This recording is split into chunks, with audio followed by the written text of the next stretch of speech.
Have you ever thought you were making the right decision, only to realize later your mind had tricked you? That's exactly what hit me when I read Thinking, Fast and Slow by Daniel Kahneman. Kahneman, a Nobel Prize-winning psychologist, shows how System 1 thinking drives our fast, automatic choices, while System 2 thinking handles the slow, deliberate decisions we think are in control. This book isn't just a Daniel Kahneman book summary. It's a mirror to how our minds really work, revealing the hidden forces behind every judgment and decision we make. Understanding cognitive bias and the battle between fast thinking versus slow thinking changed the way I see every choice in life. I picked up Thinking, Fast and Slow, expecting a psychology book. What I found was something far more unsettling and profound, a mirror held up to the hidden machinery of my own mind. Kahneman doesn't just explain how the mind works. He systematically dismantles our most cherished illusion, that we're rational creatures in control of our thoughts. This animated summary reveals the two systems that govern human decision-making. System 1, which operates automatically and intuitively, and System 2, which requires effort and deliberation. What caught me off guard wasn't just learning about cognitive bias. It was discovering how little awareness I had of the constant battle happening inside my head. Kahneman's work shows that we're far less logical than we believe, and far more predictable than we'd like to admit. I found myself questioning decisions I'd made years ago, suddenly seeing patterns I had been blind to all along. What really struck me about Kahneman's approach was how personal it felt, despite being rooted in decades of rigorous research. He introduces us to two characters living inside our minds, System 1 and System 2. System 1 is fast, automatic, and always on. It's the part of you that instantly recognizes anger on someone's face, completes the phrase bread or swerves to avoid an obstacle without thinking. It's effortless, intuitive, and running continuously in the background. System 2, on the other hand, is slow, deliberate, and lazy. It's the voice that does complex math, weighs difficult decisions, or tries to stay focused during a boring lecture. System 2 believes it's in charge, but here's the uncomfortable truth I discovered. System 1 is almost always driving, and System 2 only takes the wheel when absolutely necessary, and even then, reluctantly. What I loved about Kahneman's exploration is how he doesn't present this as a flaw to fix, but as a feature of being human. System 1 evolved to keep us alive, to make split-second decisions when a rustle in the bushes might be a predator.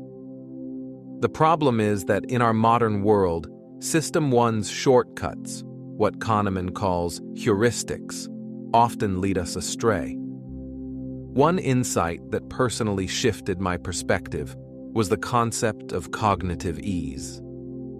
When information feels familiar or easy to process, System 1 interprets that ease as a signal of truth.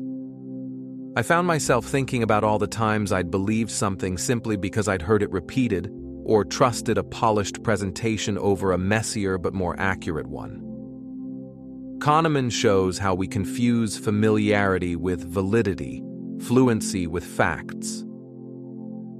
Then there's anchoring, which completely changed how I negotiate or make purchases. Once a number enters your mind, any number, it becomes an anchor that pulls all subsequent estimates toward it. Show someone a random number before asking them to estimate something unrelated, and their answer will drift toward that anchor. I realized how many of my decisions had been shaped by arbitrary starting points I never questioned. What felt most meaningful to me was Kahneman's discussion of overconfidence.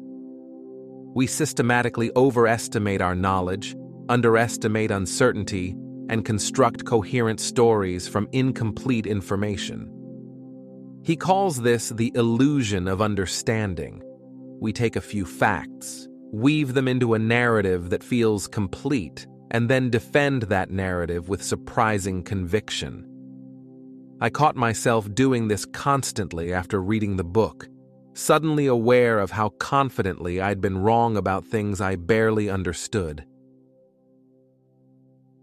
One thing that really moved me was how Kahneman discusses loss aversion, our tendency to feel the pain of losing something far more intensely than the pleasure of gaining something of equal value. This isn't just about money. It shapes our relationships, our careers, our willingness to take risks. I found myself reflecting on opportunities I'd passed up simply because I was more afraid of what I might lose than excited about what I might gain. Kahneman also explores the planning fallacy, which explains why projects consistently take longer and cost more than we predict. We focus on the specific case in front of us, ignoring statistical evidence from similar projects. I thought about every optimistic timeline I'd ever set, every deadline I'd missed, while genuinely believing I'd make it this time. Perhaps the most powerful section for me was on experienced happiness versus remembered happiness. Kahneman distinguishes between the experiencing self, who lives moment to moment, and the remembering self, who tells the story of our lives. The remembering self is the one making decisions, but it's surprisingly unreliable. It emphasizes peaks and endings while ignoring duration.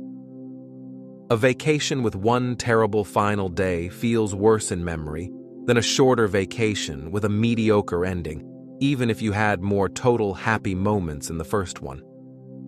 This made me reconsider how I evaluate experiences and where I invest my time. Thinking. Fast and Slow isn't just a book about psychology, it's an invitation to develop a fundamentally different relationship with your own mind. If you actually absorbed these ideas and applied them daily, you'd start catching yourself in the act of jumping to conclusions. You'd pause before that confident judgment and ask, is this system one giving me a quick answer? Or have I actually thought this through? You'd recognize anchors in negotiations and resist their pull. You'd plan projects with humility, adding buffer time because you know your optimistic brain can't be trusted. You'd make decisions knowing that your future self will remember them differently than you experience them, and you design your life accordingly. Most importantly, you'd stop beating yourself up for cognitive errors, recognizing them not as personal failures, but as predictable features of human cognition, features you can learn to work with rather than against. Kahneman offers something rare, not just understanding, but the beginning of genuine mental freedom. Like and subscribe to WellReadClub for more book breakdowns that challenge how you think and empower how you live.